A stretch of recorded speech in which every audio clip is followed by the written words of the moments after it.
Hey guys, what's going on?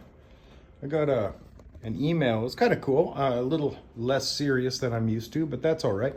Asking me about what my first tattoos were and whether they hurt and how old you need to be to get tattooed and that kind of stuff. So maybe I'll kind of touch on that for a minute. And yeah, again, send me anything you're asking. So yeah, I started getting tattooed because I was kind of a messed up kid at a very early age. I was actually tattooing myself at 11 years old. I scratched a cross in my forearm and rubbed some India ink in it, and then I scratched a cross up here in my shoulder with a razor blade actually, and rubbed ink in them. And then when I was in high school, I traded a tattoo machine for a leather jacket to this guy from Seattle. Homemade tattoo machine. I tried to make a couple, but I really didn't know how it worked. So I ended up trading with this guy who's supposed to be a gang member from Seattle who'd come to our school, and he knew how to do all this stuff, and he was kind of like, let's just say, not a good guy. So he liked me, even though I was a bit of a skid compared to the culture he came from. So he traded me this leather jacket for a tattoo machine, and I started trying to tattoo myself. It's funny because my first attempts at a tattoo were like weird, kind of like biomech tribal, very much like Greg, I think his name's Colts, out of it's the stuff I saw out of the book Modern Primitives back in the day. And so I started doing that with homemade tattoo equipment. And obviously, if you're doing single needle tattooing with homemade equipment, tribal isn't the best best choice for what you want to be trying to tattoo on people. And you know what? My first tattoos, I was young, like maybe 11 years old, and I got that tattoo machine maybe at 14 or 15 years old. So yeah, I was young, and I was making dumb decisions, and eventually all that stuff I would cover up or get fixed. My first, what I would consider semi-pro tattoo, was done by a friend of mine named Jesse Holman. He was like a punk rock, like skinhead guy, and he tattooed me, I think at 16 or 17 years old, in his kitchen, and I got Liberty on my hip, just the word Liberty. And it's funny because he set up this homemade tattoo machine, and he's sitting there and he's setting it up, and he's going like super fast, and he's like, holy shit, that's never happened before. All right, let's go. And he was drying his pants in an open oven in his kitchen, like, because there was a kitchen attached to the living room where we were doing the tattooing, and his pants caught on fire. It's all these crazy stories when you were young, and tattooing was from like an outsider kind of world as opposed to being on the inside. Like right now, tattooing is popular culture, and a lot of people forget that for a long time, tattooing was counterculture. So it's really weird when a lot of people from popular culture come into the counterculture and they kind of don't like counterculture people. I don't know. It's strange. We're living in some strange times.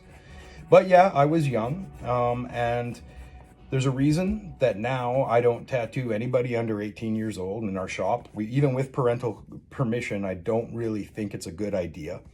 Now, if somebody's got some horrible work and like they can show us how much they regret it, I might negotiate a cover-up, or let's say they got gang stuff. I've done free gang cover-up tattoos in the past. I've done mementos on, like, maybe like if your mom or dad passed away and the family's getting stuff, I will make an exception for very, very careful situations.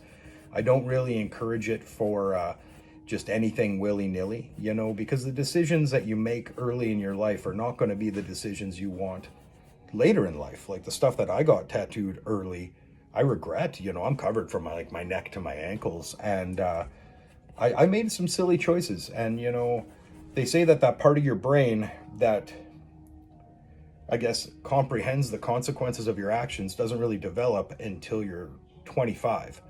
And you can get tattooed for the rest of your life at 18. And again, I started when tattoo removal was a brutal thing. It looked like you got your arm sandblasted. It wasn't this technical laser stuff that they do now. So yeah, I don't want to sell people regret. That's not my job. I don't want to sell them future regret. I want to sell them something that they're going to enjoy for the rest of their life and take pride in, and maybe it'll actually improve like parts of their life, like maybe self-esteem. See, when I was a kid, I was a messed up kid, you know, I had a lot of hurt going on inside. So I was cutting even before I was tattooing, right? I was piercing myself and doing all kinds of crazy stuff to myself before I ever found a tattoo machine or even that razor and ink.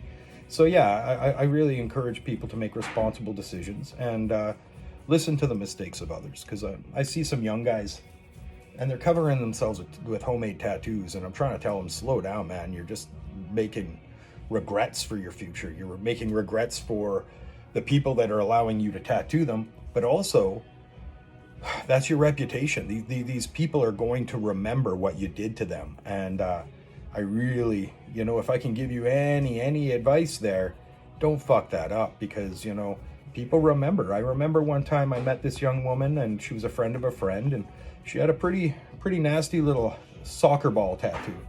And I kind of recognized it, but it was not good. It was not good. And she told me, I'm like, hey, who did that for you, right? Like, I'm just in my head, I'm thinking, man, I think I did that. And she's like, oh yeah, this thing? Yeah, it's so gross. Some asshole at Eye of the Needle did it. I could say that now because the shop is closed. But some asshole at Eye of the Needle did it. I don't even know if he was an apprentice or what. And I'm like, ugh. I was that asshole. And she's like, oh my God, I'm so sorry. And I'm like, no, it's not your fault. Like, I was the asshole. I shouldn't have tattooed that on you if I didn't know how to tattoo yet.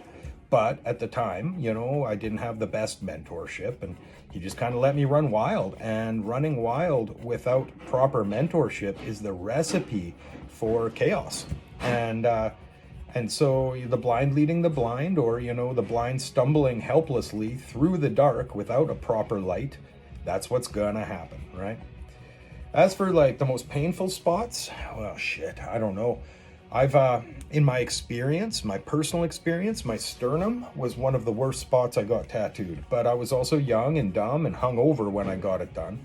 So, and the guy that did it, I've talked to several people. I've talked to, you know, he actually, James Tex apprenticed under him. And we've talked about, he wasn't that great. You know, he wasn't that great. He wasn't that empathetic. He didn't really care about clients. So maybe he was a little bit of a brutal tattooer. But I found the center of my chest. I've got a piece when I was 21, and I was sweating bullets to get that done. Then I've got a big spider web on my belly. That one hurt like a mother. But again, my brother did it when he was pretty young, you know, and not as experienced or as efficient as he is now. So maybe if he did it today, it wouldn't have hurt that bad, you know. Experience and I guess confidence and having the right tools and the right inks or the right pigments makes a big difference with pain. And then to be honest, I'd say, so yeah, my chest, my stomach, the floating rib area, right where your ribs separate into your abdomen, that one really burned to the point where I've got about 6 hours on each rib panel, and each one needs about 6 hours. I don't know if I want to do it. And then I would get, this one might be a little TMI. The next one that hurt the worst were my butt cheeks. You know, I've got a tattoo that, well, basically it goes from the back of my head to my ankles. It's all pretty much covered all the way down. I don't look like it because I'm a regular citizen, but I'm tattooed from the back of my head to my ankles all the way down.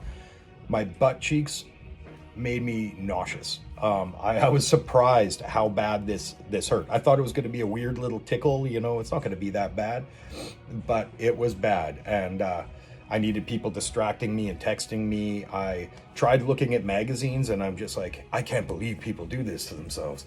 So the butt cheeks, to be honest, were surprisingly painful. Now, it's tough because our body doesn't remember pain as sharply as, you know, maybe some other experiences.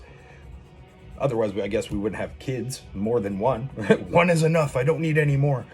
But yeah, so I would say that my sternum, my belly, and my butt cheeks were probably the worst. Even worse than the armpit area. I haven't gotten my armpits done yet. But yeah, those are probably the worst areas.